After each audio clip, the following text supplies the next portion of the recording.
أعوذ بالله من الشيطان الرجيم. بسم الله الرحمن الرحيم.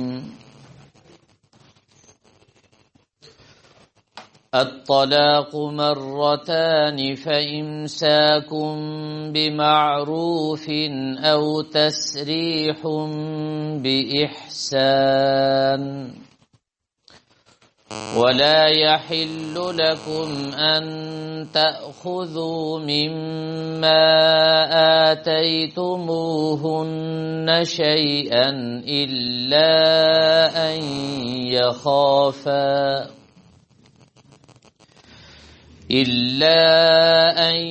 يخافا ألا يقيما حدود الله.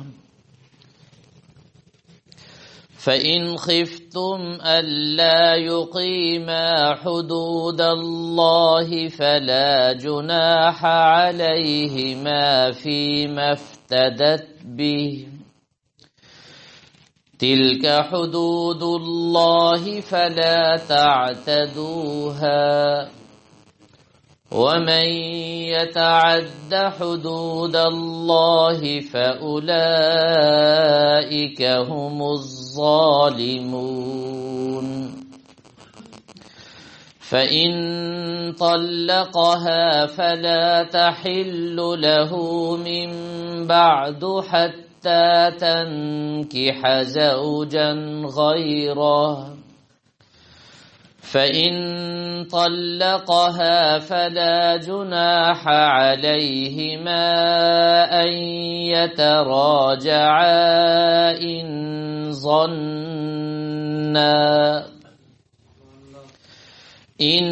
ظنا أن يقيما حدود الله.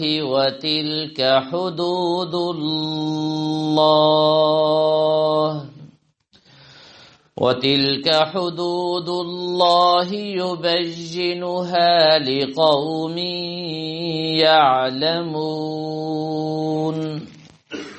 صدق اللہ العظیم.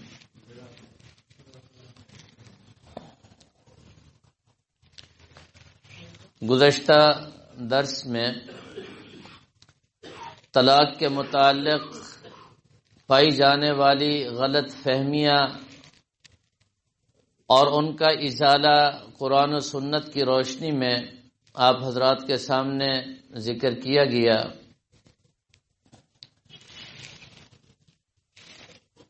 طلاق انتہائی خطرناک اور حلال چیزوں میں سب سے مبغوض ترین چیز ہے.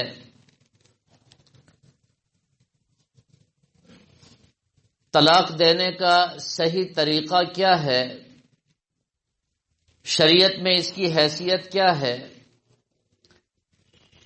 یہ تو آگے چل کر میں آپ حضرات کے سامنے عرض کروں گا. طلاق کے متعلق جتنی بھی غلط فہمیاں تھیں ان میں سب سے بڑی غلط فہمی یہ تھی کہ 3 طلاقوں کو آج ایک سمجھا جاتا ہے. اس کے متعلق قرآن و سنت کی روشنی میں تفصیل کے ساتھ میں آپ حضرات کے سامنے وضاحت کر چکا ہوں. اور آج طلاق تک پہنچنے والے یا پہنچانے والے جو اسباب ہیں وہ کون کون سے ہیں؟ وہ اسباب آپ حضرات کے سامنے میں عرض کروں گا. سب سے پہلا اور سب سے بڑا سبب جو انسان کو طلاق تک پہنچاتا ہے وہ ہے دین کا علم نہ ہونا، دینی علوم سے ناواقفیت. اس کی 2 خرابیاں آج ہمارے معاشرے میں سامنے واضح طور پر نظر آ رہی ہے. ایک تو یہ کہ طلاق کی بہتات ہو گئی ہے. آج جس قدر طلاقیں دی جا رہی ہیں اس سے پہلے اس کا تو تصور بھی نہیں تھا.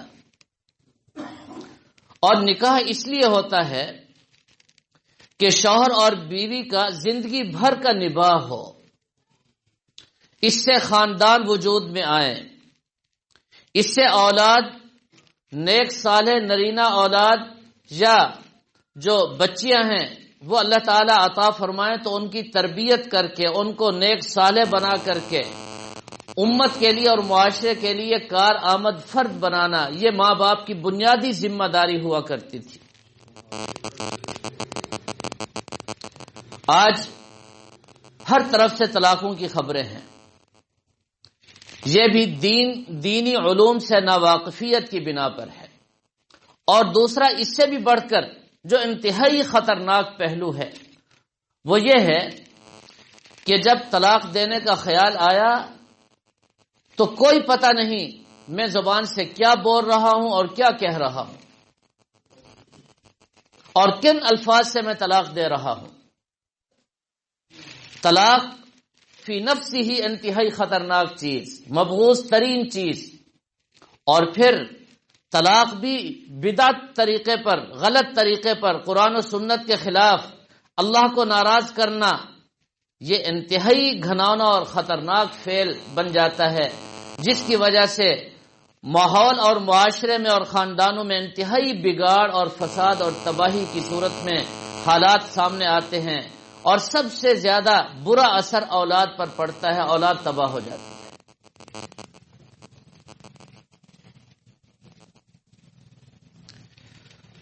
اب طلاق دینا یہ بھی غلط عمل، اور طلاق دیتے ہوئے اس بات کا خیال نہ رکھنا کہ میں کس انداز سے اور کن الفاظ سے طلاق دے رہا ہوں، شریعت کے مطابق ہے یا نہیں، کوئی پتہ نہیں، بس جب خیال آیا تو کر گزرے۔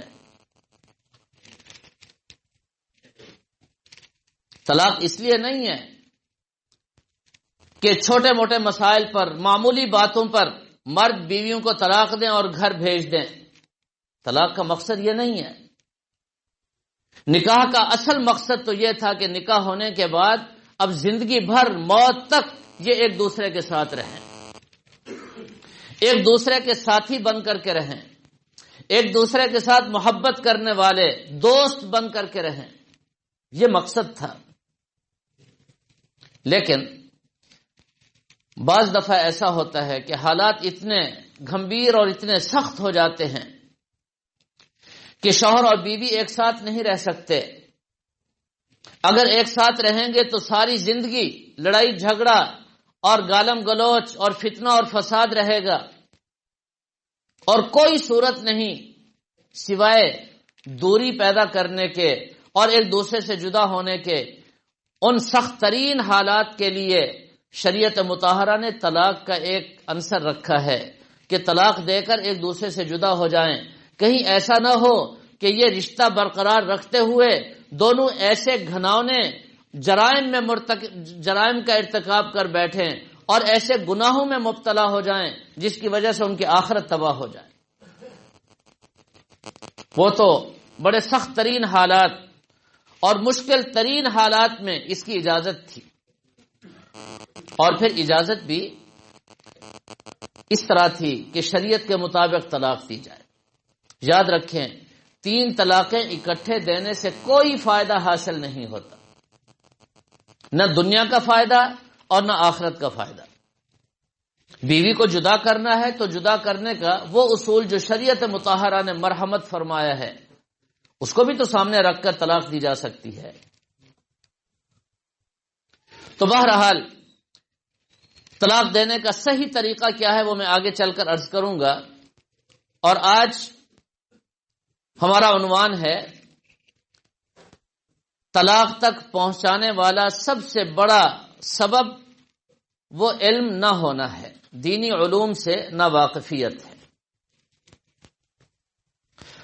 آج ہمارے ماحول اور معاشرے میں صورتحال یہ ہے کہ دینی علوم نہ ہونے کے برابر ہے، کچھ بھی پتہ نہیں۔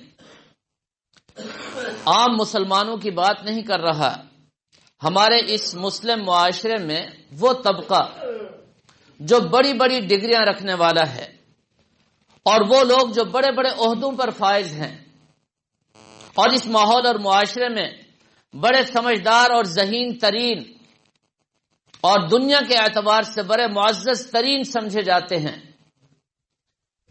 جب طلاق کا مسئلہ آتا ہے تو وہی سب سے بڑے جاہل نظر آتے ہیں. جہالت ان کے ایک ایک حرف سے ٹپکتی ہے. اس کا نقصان کیا ہوتا ہے؟ جب وہ طلاق دے رہے ہوتے ہیں تو ان کو کوئی احساس نہیں ہوتا. جب طلاق دے بیٹھتے ہیں تو اس وقت ان کو تھوڑا سا خیال آتا ہے. پھر وہ علماء اور مفتیان کے پاس جاتے ہیں. پہلے تو ان کا رویہ بڑا عجیب ہوتا ہے، بڑی لجاجت، اور ان کا خیال یہ ہوتا ہے کہ اس دنیا میں سارے کام پیسوں سے ہو جاتے ہیں. وہ بڑی کوشش کرتے ہیں. جب کہیں سے کچھ نہیں بن پاتا تو پھر وہ لالچ بھی دیتے ہیں، مولوی بھی بدلتے ہیں، اور شریعت کو بدلنے کی پوری کوشش کرتے ہیں. شرعی احکامات کو تبدیل کرنے کے لیے وہ پورا زور لگاتے ہیں، اور پھر ایک لفظ ان کے ہاتھ میں آ جاتا ہے، جی فلاں یوں کہتا ہے، فلاں یوں کہتا ہے، ہم کدھر جائیں. عجیب بات ہے، ایک بیمار 2-4 ڈاکٹروں کے پاس جائے، کوئی ڈاکٹر کچھ کہے گا، کوئی کچھ کہے گا. وہاں زبان تان کبھی بھی نہیں کھلتی. کیوں؟ اس لیے کہ اپنی جان پر پڑی ہوتی ہے. اور یہاں ایمان کی کوئی حیثیت نہیں. جان کی تو اہمیت ہے، ایمان کی کوئی حیثیت نہیں. چنانچہ 2-4 باتیں کی اور اپنی مرضی اور اپنی شہوت اور اپنے خیال اور اپنے جذبات کا خیال کرتے ہوئے شریعت کو ایک طرف ڈالا اور ناجائز طریقے سے بیوی کو اپنانے کی کوشش کی، حاصل کرنے کی کوشش شروع کر دی. یہ ہمارے ماحول اور معاشرے میں عام ہو چکا ہے. میرے دوستو، علم کسے کہتے ہیں؟ علم کی تعریف کیا ہے؟ یاد رکھیں، علم اس کو کہتے ہیں جس سے انسان کو اس کا پیدا کرنے والا معلوم ہو جائے. انسان کو پیدا کرنے والے کے احکامات معلوم ہوں، اس کو علم کہتے ہیں. پیدا کرنے والا کون ہے اور اس نے ہمیں زندگی گزارنے کے کیا احکامات دیے ہیں، اس کو علم کہتے ہیں. اس کے علاوہ باقی جو کچھ بھی ہے وہ علم نہیں ہے. اب اس کو کوئی نام دے دیں، اس کو علم نہیں کہتے. معرفت النفس ما لها وما علیہا، یہ علم کی تعریف ہے، علم فقہ کی. میرے لیے کون سی چیز مفید ہے اور کون سی چیز میرے لیے مضر ہے، میں نے اپنی آنکھ کو کس طرح استعمال کرنا ہے، میں نے اپنی زبان کو کس طرح استعمال کرنا ہے، میں نے اپنے کان کو کس طرح استعمال کرنا ہے، میں نے اپنے ہاتھ اور پاؤں کو کس طرح استعمال کرنا ہے، دل اور دماغ کو میں نے کس طرح استعمال کرنا ہے، میں نے سر سے لے کر پاؤں تک اپنے جسم کو کہاں کہاں اور کیسے کیسے استعمال کرنا ہے، اس کا پتہ مجھے کہاں سے چلے گا؟ یاد رکھیں، سوائے قرآن و سنت کے اور کہیں سے بھی مجھے کوئی علم اور کوئی کتاب مجھے یہ رہنمائی کرنے والی نہیں ہے. جو میری رہنمائی کرنے والی کتابیں ہیں وہ صرف قرآن اور حدیث ہیں. اس کے علاوہ باقی جو کچھ پڑھایا جا رہا ہے اس سے مکانوں کے نقشے بنانا تو آئے گا، اس سے ہوائی جہاز بنانے کا فن تو آئے گا، ریل گاڑی کو بنانے اور سجانے کا فن تو انسان کو حاصل ضرور ہوگا، جوتے بنانے کا فن، کپڑا سینے کا فن اور علاج کرنے کا فن، یہ فنون ہیں، علوم نہیں ہے. یاد رکھیں، یہ فن تو آئیں گے. لیکن انسان کہے کہ میرے پاس علم آ گیا، میرے پاس تہذیب آ گئی، مجھے ثقافت مل گئی اور میری تربیت ہو گئی اور مجھے علم کا نور مل گیا، یہ قطعاً نہیں ہے. اگر کوئی ایسا سوچتا ہے یا کسی کے ذہن میں ہے تو یہ 100% غلط ہے. اس کو فنون ملیں گے، علوم حاصل نہیں ہوئے.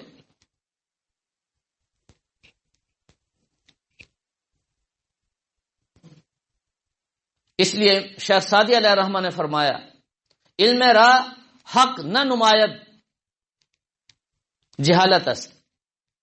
فرمایا کہ جو علم انسان کو اللہ تعالی کا راستہ نہ دکھائے وہ علم نہیں، وہ جہالت ہے. علم کی تعریف یہی ہے کہ جس کو پڑھ کر انسان کو اللہ تعالی کا تعارف حاصل ہو جائے اور اللہ تعالی تک پہنچنے کا راستہ معلوم ہو جائے، اللہ تعالی کس کام سے راضی ہوتے ہیں اور کون کون سے کاموں سے ناراض ہوتے ہیں، اس کا جس سے پتہ چلے اس کو علم کہتے ہیں. اس کے علاوہ باقی سب جہالت ہے. لیکن فن ہے، آپ اس کو فن کہیں، علم نہ کہیں. ہمارے حضرت جی فرمایا کرتے تھے، اکثر فرمایا کرتے تھے بخاری شریف کے سبق میں، فرمایا کرتے تھے بوٹ پالش اور ایم اے برابر ہیں. بوٹ پالش کر کے بھی انسان پیسے کماتا ہے اور ایم اے کر کے بھی تو پیسے کماتا ہے نا. اس کو ذرا تعصب کے رنگ میں نہ ڈھالیں، اور میں کسی پر طنز بھی نہیں کر رہا، لیکن اس کو سوچئے، ضرور سمجھیے اس کو. دنیا میں جتنے فنون ہیں ان سے انسان پیسے کماتا ہے. انجینئر بن گیا، نقشے بنانے لگا تو پہلے پیسے طے ہوتے ہیں، درمیان میں دنیا ہے. بوٹ پالش کرنے والا وہ بھی پیسے طے کرتا ہے. ہوائی جہاز بنانے والا اور اس پر سوار ہونے والا، ان کے درمیان بھی ایک معاہدہ پیسوں کا ہوتا ہے. آج جتنی گاڑیاں استعمال ہو رہی ہیں، جدید ٹیکنالوجی اور سائنس نے جتنا ترقی کی ہے، یہ سارے فنون ہیں، ان سے دنیا حاصل ہو رہی ہے. ایک ڈاکٹر بن گیا، وہ بھی ایک فن ہے. وہ کیا کر رہا ہے؟ پہلے پیسے طے کرو جی. خدمت دوسرے درجے کی چیز ہے، ہر چیز میں پہلے پیسے ہیں.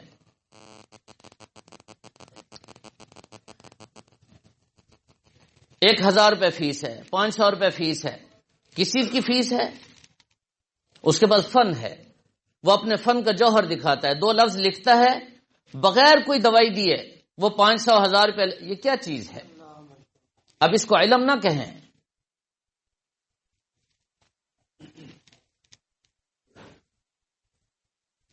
اور پھر سکولوں اور کالجوں کے دروازوں پر جو لکھ دیا جاتا ہے طلب العلم فریضۃ علی کل مسلم و مسلمہ، یہ سب سے بڑا دھوکہ ہے، سب سے بڑا دھوکہ.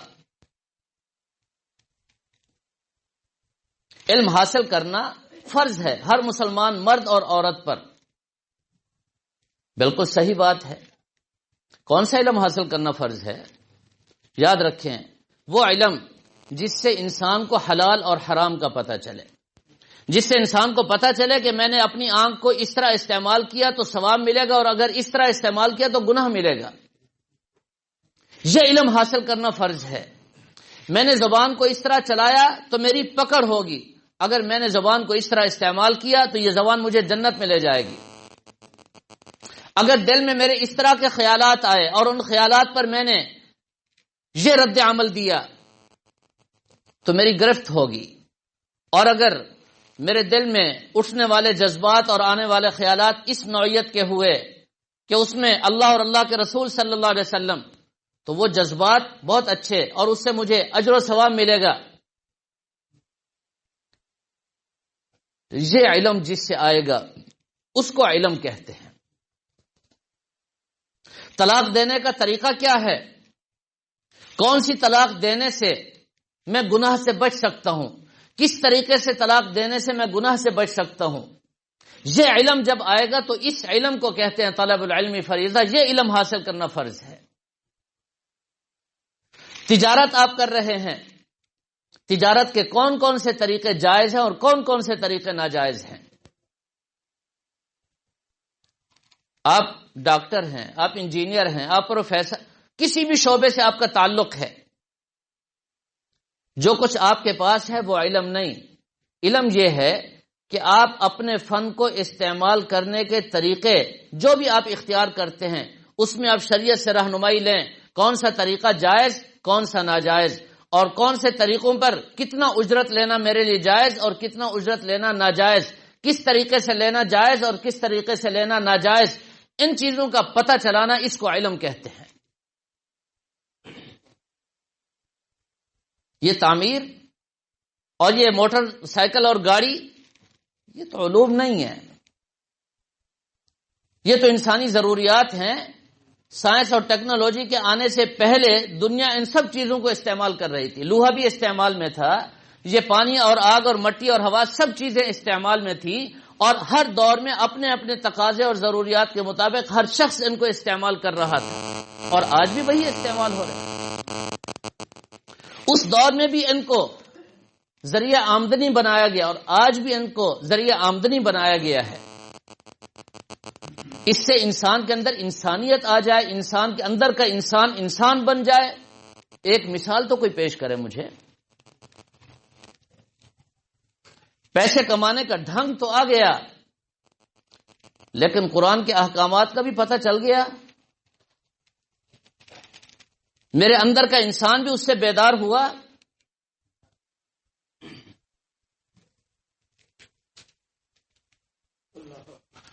لہذا اب شرعی حکم بھی معلوم کر لیجئے، کسی بھی آبادی میں اور کسی بھی بستی اور گاؤں میں ایک بھی عالم دین نہیں ہے، وہاں کے رہنے والوں کو مسئلہ بتانے والا کوئی بھی نہیں ہے، تو وہ پوری بستی گناہگار ہے۔ علم دین حاصل کرنا فرض کفایہ ہے۔ مکمل عالم دین ہونا ایک بستی میں، ایک گاؤں میں، ایک علاقے میں اگر ایک بھی عالم دین نہیں ہے تو وہاں کے رہنے والے سارے مسلمان اس فرض کے تارک اور سب کے سب گناہگار ہوں گے۔ یہ تو فرض کفایہ کا درجہ ہے، اور اگلا درجہ فرض عین کا ہے۔ جس طرح ہر مسلمان مرد عورت پر نماز پڑھنا فرض عین ہے، روزہ رکھنا فرض عین ہے، بالکل اسی طرح دین کے موٹے موٹے مسائل سیکھنا، حلال اور حرام کا پتہ چلانا، جائز اور ناجائز کو معلوم کرنا، اپنی ذات کے اعتبار سے بھی اور اپنی ذات سے نکل کر باہر معاشرے اور ماحول، جس ماحول اور معاشرے میں میں رہتا ہوں، جو کام میں کر رہا ہوں، ان کاموں کی حد تک میرے لیے کیا جائز ہے، کیا ناجائز ہے، کون سی چیزیں حلال ہیں، کون سی چیزیں حرام ہیں، ان سب چیزوں کا پتہ چلانا مجھ پر فرض عین ہے۔ اگر میں نے یہ علم دین حاصل نہیں کیا تو میں فرض عین کا چھوڑنے والا، اور فرض عین کو چھوڑنے والا سخت ترین گناہ کا مرتکب ہوتا ہے، اور اس کی بڑی سخت پکڑ ہوتی ہے۔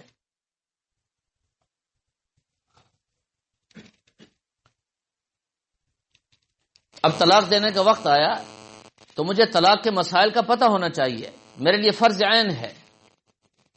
ایک طلاق دینے کا غلط طریقہ وہ جرم، اور ایک طلاق کے مسائل کو نہ سیکھنا یہ الگ جرم ہے۔ پاکی اور ناپاکی کے جتنے مسائل ہیں وہ ہر انسان کی ضرورت ہیں، ان کو سیکھنا اور ان کو سمجھنا مسلمانوں کے لیے فرض عین ہے۔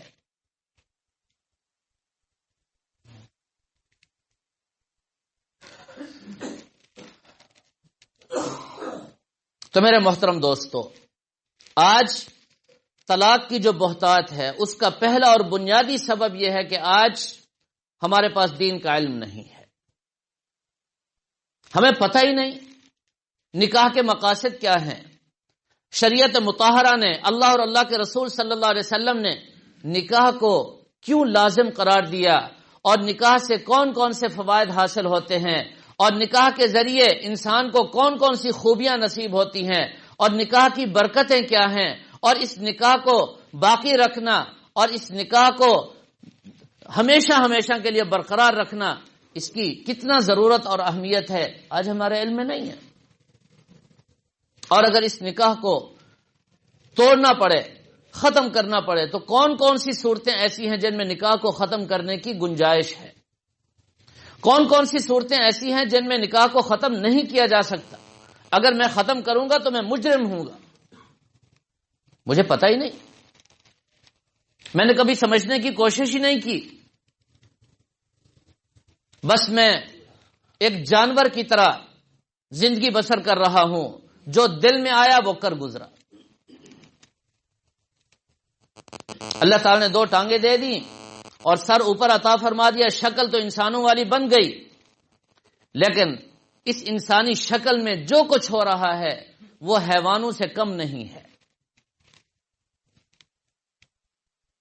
حیوانیت والی زندگی ہے۔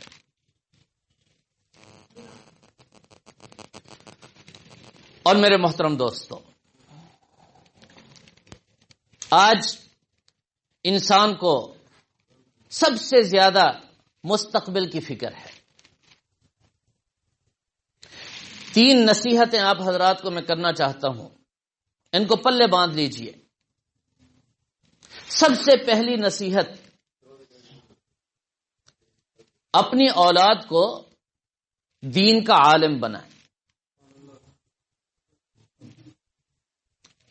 دین کا عالم بنائیں، حافظ قرآن بنائیں، دینی احکامات اور دینی علوم سے بہرہ ور کریں، پھر اس کے فوائد اور ثمرات دیکھیں۔ آج ماں باپ کو اپنے اولاد کے مستقبل کی بڑی فکر ہے۔ کون سا مستقبل؟ 60-70 سال تک کا، اس کا تو بڑا فکر ہے۔ اچھا ہوتا کیا ہے، ہم ذرا تجزیہ کرتے ہیں، آپس میں بیٹھ کر تھوڑا سا موازنہ کرتے ہیں، غور و فکر کرتے ہیں۔ بحیثیت مسلمان، ماں باپ کو اللہ نے اولاد کی نعمت عطا فرما دی۔ بچہ جب شعور کے زمانے میں آیا تو اس کو اسکول بھیج دیا۔ ماں باپ ذہن میں ایک نقشہ تیار کر رہے ہیں کہ یہ میرا بچہ ہے، اس کو ڈاکٹر بنائیں گے، اس کو انجینئر بنائیں گے، اس کو پروفیسر بنائیں گے، اور یہ اس طرح کمائے گا اور اس طرح کھائے گا اور یہ کرے گا اور وہ کرے گا۔ پورا ایک نقشہ ہے ماں باپ کے ذہن میں۔ چنانچہ اچھے سے اچھے اسکول میں داخل کر دیا اس کو، اس کے مستقبل کی فکر دامنگیر ہے آج ہی سے۔ اس بچے نے 18-19 سال 20 سال تعلیم حاصل کی۔ تعلیم حاصل کرنے کے بعد اس کے پاس کوئی ڈگری آ گئی، بھلا وہ ڈاکٹر بن گیا، وہ انجینئر بن گیا، وہ پروفیسر بن گیا، کسی منصب پر وہ فائز ہو گیا۔ اب اس کے بعد کیا ہوا؟ اب 2 صورتیں ہیں۔ جو ڈگری اس نے حاصل کی، اس ڈگری کے مطابق اس کو ملازمت مل گئی، اچھا گھر مل گیا، اچھی تنخواہ مل گئی، ایک صورت تو یہ ہے۔ لیکن یہ کوئی یقینی نہیں ہے، کسی کو ملتی ہے کسی کو نہیں ملتی۔ اور اگر میں یوں کہہ دوں، اکثر کو، سچ ہے جی، 2-4 کو ملتی ہے، جو دھوکہ دینے کے لیے کافی ہے۔ اچھا وہ بھی بھائی بتا رہے ہیں بڑی مشکل سے، کچھ پیسہ دے کر، کچھ سفارشیں لڑا کر، کسی نہ کسی طریقے سے کچھ نہ کچھ گزارا ہو جاتا ہے۔ لیکن کتنی دفعہ ایسا ہوتا ہے کہ ایک بچہ ڈگری حاصل کرتا ہے، 18-19 سال اس کے لگ گئے، لاکھوں اور کروڑوں روپے اس کی تعلیم پر خرچ ہو گئے، اور جو ہی اس کو ڈگری ملی وہ بیمار ہو گیا، کسی حادثے کا شکار ہو گیا، وہ دنیا سے کوئی نفع نہ اٹھا سکا۔ کوئی گارنٹی ہے جی کہ اس ڈگری کے بعد اس کا جو مستقبل ہے وہ محفوظ ہو گیا اور ضرور ملے گا؟ نہیں۔ اچھا اس کی کوئی گارنٹی ہے کہ اتنے پیسے خرچ کرنے کے بعد اور اتنے سال لگانے کے بعد اب اس کو ضرور ملازمت ملے گی؟ یہ بھی نہیں۔ اچھا جس کو مل جائے گی وہ کتنے سال نفع اٹھائے گا اس سے؟ کتنے سال؟ زیادہ سے زیادہ 30 سال، 40 سال، 50 سال، 60 سال، بہت زیادہ۔ پھر کیا ہوگا؟ اس کے بعد پھر آخر موت ہے نا جی، پھر موت ہے۔ جب موت آئے گی، موت کے بعد ایک مستقبل شروع ہوگا جو کبھی بھی ختم نہیں ہوگا، جس کے ختم کا تصور بھی نہیں کیا جا سکتا۔ بحیثیت مسلمان اس کو ذرا سوچیے۔ آج یہ 5، 7، 8، 15، 20 سالوں کا جو مستقبل ہے، جو یقینی نہیں ہے، غیر یقینی ہے، اس کے لیے تو اتنی محنت اور اتنی کوشش اور اتنا سرمایہ اس پر برباد کر دیا، اور حاصل وصول کچھ ہوگا کوئی پتہ نہیں ہے۔ ماں باپ کو کچھ ملے گا کچھ نہیں کہا جا سکتا۔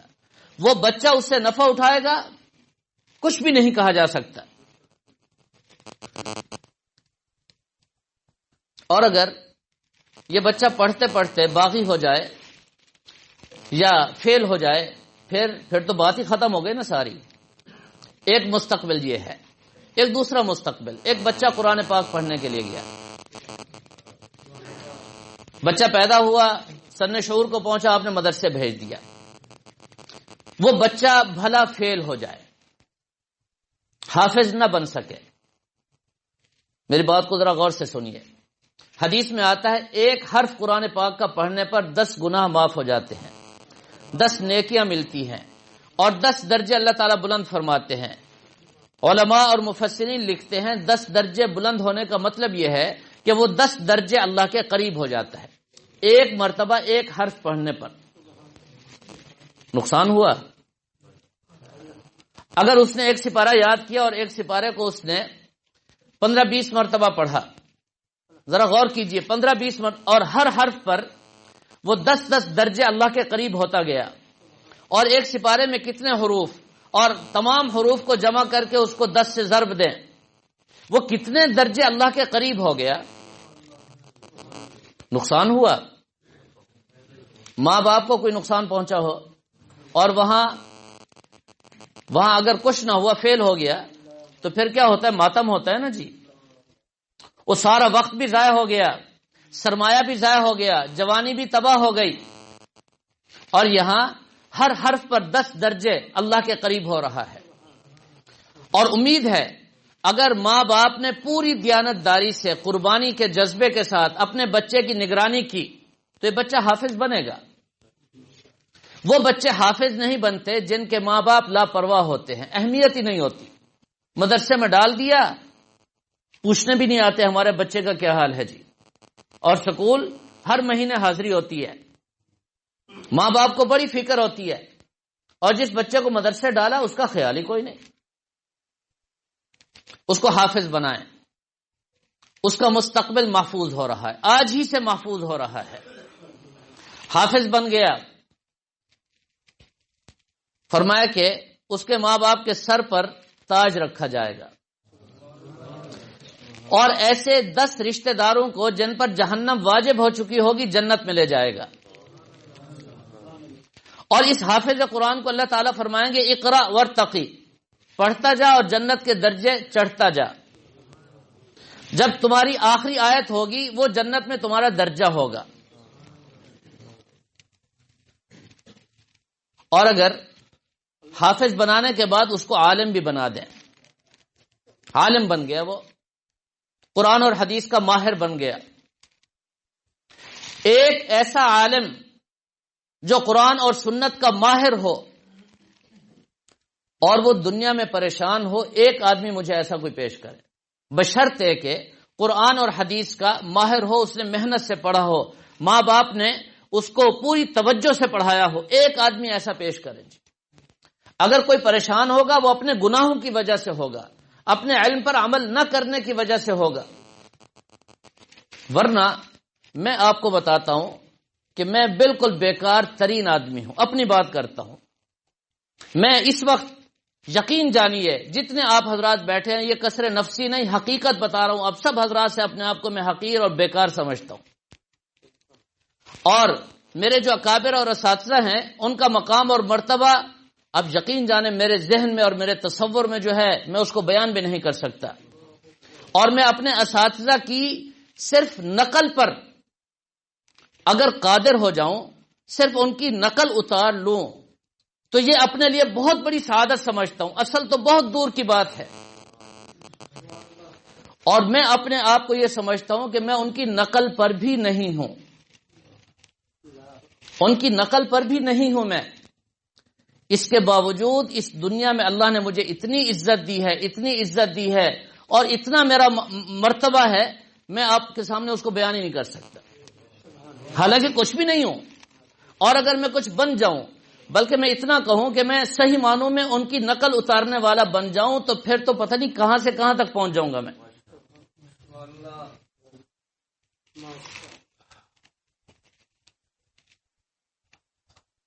دو بھائی تھے، ایک کا نام اکبر علی اور ایک کا نام اشرف علی.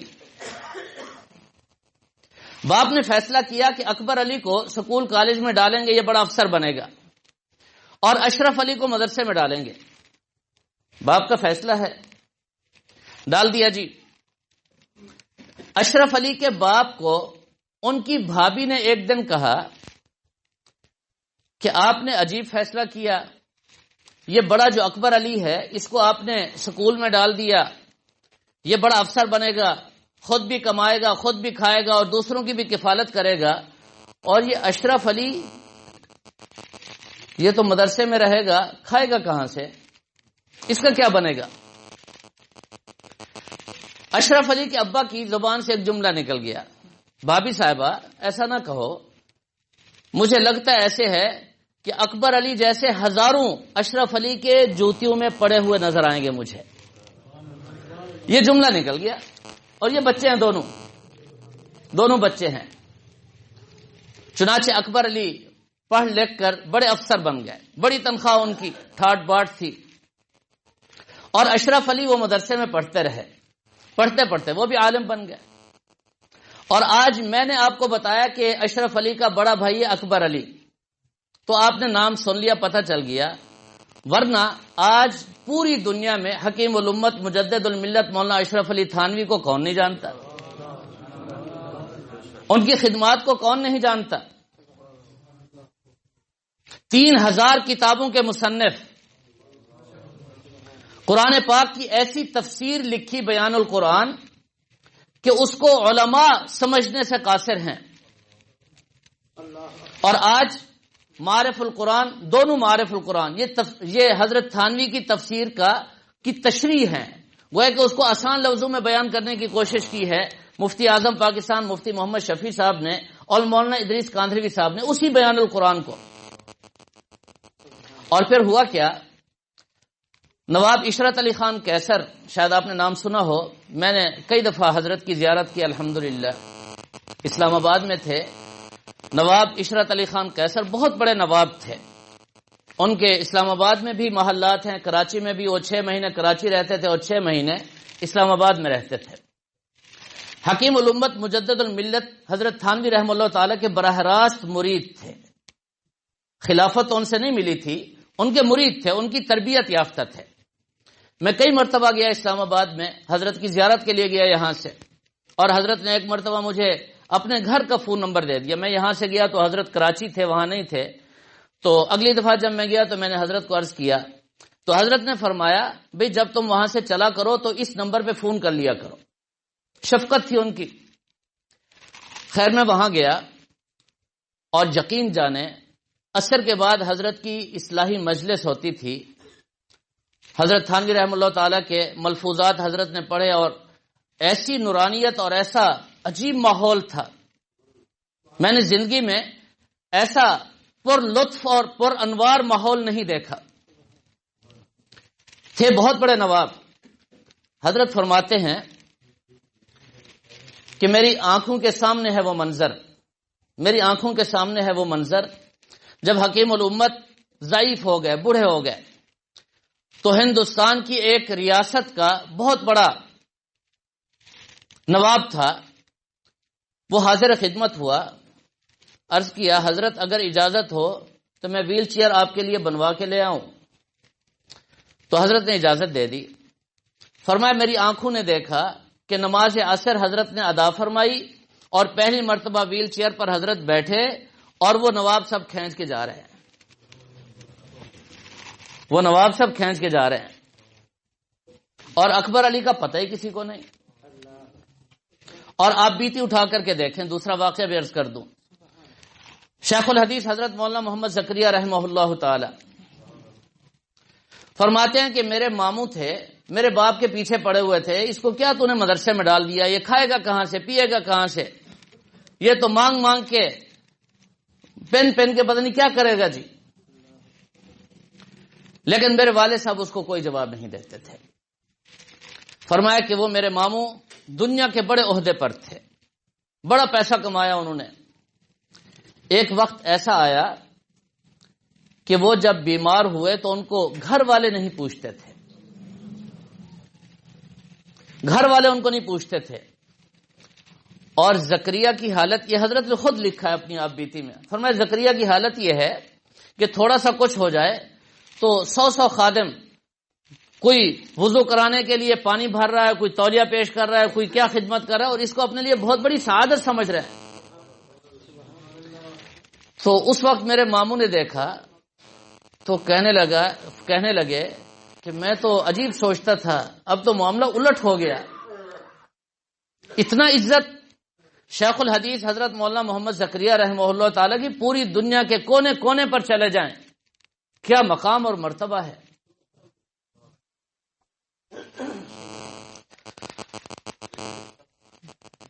شیخ الحدیث شیخ العرب والعجم حضرت مولانا سید حسین احمد مدنی رحمہ اللہ تعالی ایک مرتبہ اپنے گھر تشریف فرما تھے، ایک نواب صاحب آ گئے جو حضرت کو کہیں لے کر جانے والے تھے، تو حضرت نے فرمایا کہ میں ذرا بخاری شریف کا سبق پڑھا لوں پھر چلتے ہیں۔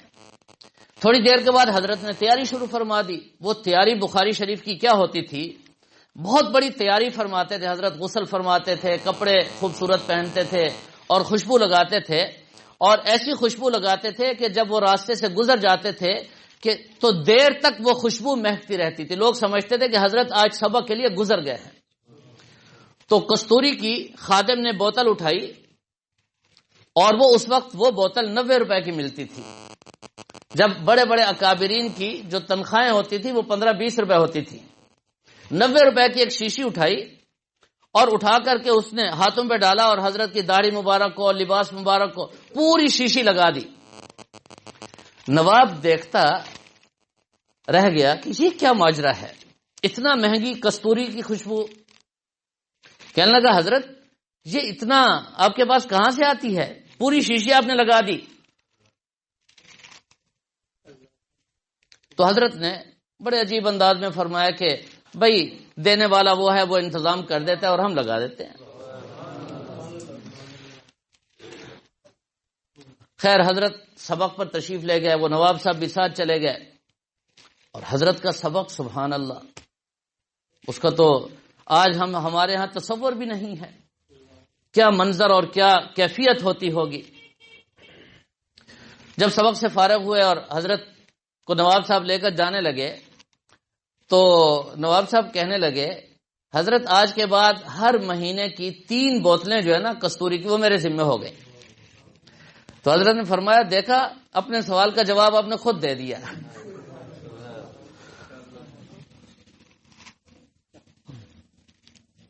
تو کسی اللہ والے نے کیا عجیب بات کی، کہا کہ تمہارا کوئی کام کرے تو تم اس کا خوب خیال رکھو، اور جو مولوی اللہ کا کام کرے، اللہ کے دین کا کام کرے تو وہ اس کا خیال نہیں رکھے گا۔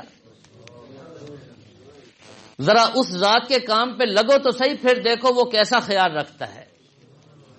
اور ہم نقل ہو کر روزانہ مشاہدے کر رہے ہیں، نقل بھی نہیں ہے، میں تو کہتا ہوں ہم نقل بھی نہیں ہے۔ امام مالک رحمہ اللہ تعالی عجیب زندگی ہے، ایک دن جو سوٹ پہنا پھر دوبارہ کبھی نہیں پہنا، ایک دن پہنا اور اگلے دن وہ صدقہ۔ سال کے 360-65 سوٹ پہلے تیار ہو کے آ جاتے تھے، کیا مقام تھا ان کا۔ یہ جھوٹ ہے اور پروپیگنڈا ہے کہ مدرسے جانے سے مستقبل خراب ہوتا ہے۔ یاد رکھیں دنیا کا مستقبل بھی بن جاتا ہے اور مرنے کے بعد کا ہمیشہ ہمیشہ کا مستقبل بھی سنور جاتا ہے۔ مستقبل ان کا تباہ ہوتا ہے جو قرآن اور حدیث سے دور جاتے ہیں، ان کا مستقبل خراب ہے جی۔ دنیا کا وہ تو میں نے آپ سے پوچھ لیا اور اپنے خود جواب دے دیا، مرنے کے بعد پھر کیا ہوگا۔ ہندوستان کی ایک ریاست ہے گوالیار، وہاں کا ایک واقعہ لکھا ہے حضرت تھانوی رحمہ اللہ تعالی نے، فرمایا کہ وہاں ایک بہت بڑا رئیس تھا، اس نے اپنے بچے کو ہندوستان میں جو تعلیم اعلیٰ سے اعلیٰ تھی وہ دلوائی، اس کے بعد غیر ملک بھیج دیا۔ وہ غیر ملک پڑھتا رہا، بڑا پیسہ اور سرمایہ لگا، وہاں سے فارغ ہو کر جب آیا تو آتے ہی وہ بیمار ہو گیا۔ اس کے سر پر بیٹھ کر باپ رو رہا تھا اور کہہ رہا تھا کہ اتنا سرمایہ بھی برباد ہو گیا، یہ بھی برباد، وہ بھی برباد، حاصل وصول کچھ بھی نہ ہوا۔ تو وہ بچہ بیمار تھا، سنتا رہا، ڈاکٹروں نے لا علاج کر دیا تھا، وہ موت کے دن شمار کر رہا تھا، حضرت نے لکھا ہے۔ تو اس بچے نے بڑے عجیب انداز پہ آنکھیں کھولی اور باپ کو کہا، ابا جان ابھی مت رو، ابھی رونے کا وقت نہیں آیا، جب میں اللہ کے پاس چلا جاؤں اور جہنم کی آگ میں جلنا شروع ہو جاؤں پھر آ کر مجھے دیکھنا، پھر رونا، ابھی کیوں روتے ہو تم؟ باپ نے کہا کیا مطلب؟ کہا جی میری دنیا بھی تو نے برباد کی اور آخرت بھی تو نے برباد کی ہے، بتا کے جا رہا ہے وہ، میری دنیا بھی تو نے برباد کی ہے اور میری آخرت بھی تو نے برباد کی ہے، اب رونے کا کیا مطلب؟ اب کیوں روتے ہو تم؟ جب میں جہنم کی آگ میں جلنے لگوں نا پھر آ کے رونا مجھ پر، یہاں تو ایک کانٹا چبھ جائے برداشت نہیں، اور جہنم کی آگ کے لیے ہم سب تیار ہیں، اپنے بچوں کو مکمل طور پر ہم نے تیار کر رکھا ہے کہ ہمارے بچے مرتے ہی جہنم میں چلے جائیں، پوری منصوبہ بندی ہم نے کر لی ہے، اور تھوڑا سا بھی احساس اور خیال نہیں ہے، اور یہ افسوسناک بات ہے، لمحہ فکریہ ہے۔ تو میری پہلی گزارش یہ ہے کہ خود بھی علم دین حاصل کریں اور اپنے بچوں کو بھی عالم بنائیں، عالم بنا کر پھر ان کو ڈاکٹر بنائیں، انجینئر بنائیں، پر سارے فنون ان کو سکھائیں۔ کیا عالم ڈاکٹر نہیں بن سکتا؟ کیا نیک آدمی انجینئر اور پروفیسر نہیں بن سکتا؟ کیا با اخلاق جس کے اخلاق بالکل ٹھیک ہوں، کیا وہ دنیا کے کوئی کام اور دنیا کے فنون کیوں نہیں کر سکتا؟ اور دوسری نصیحت، آج اس ماحول میں آپ حضرات سے میری درخواست ہے، روزانہ باقاعدگی کے ساتھ اپنے گھروں میں فضائل اعمال اور بہشتی زیور کی تعلیم شروع کر دیں، سارے گھر کے افراد کو پابند کریں، فضائل اعمال اور بہشتی زیور، خاص طور پر جو تسہیل بہشتی زیور ہے مفتی ابو لبابہ صاحب والا، اس کو شروع کریں، اس میں عقائد اور مسائل اور تمام علوم اس میں آ جاتے ہیں۔ ہمارے حضرت جی فرمایا کرتے تھے ہر مسلمان پر زندگی میں کم از کم 10 مرتبہ بہشتی زیور شروع سے لے کر آخر تک پڑھنا فرض ہے، کیونکہ موٹا موٹا علم حاصل کرنا فرض عین ہے نا جی، بہشتی زیور میں سارے موٹے موٹے مسائل آ جاتے ہیں، کم از کم زندگی میں 10 مرتبہ اول تا آخر اس کو پڑھیں اور فضائل اعمال کی تعلیم شروع کریں۔ اور اس کے ساتھ تیسری گزارش آپ حضرات سے یہ ہے کہ خود بھی اور اپنے بچے جب بڑے ہوں ان کو تبلیغی جماعت میں بھیجیں، ماحول ان کا بدلے،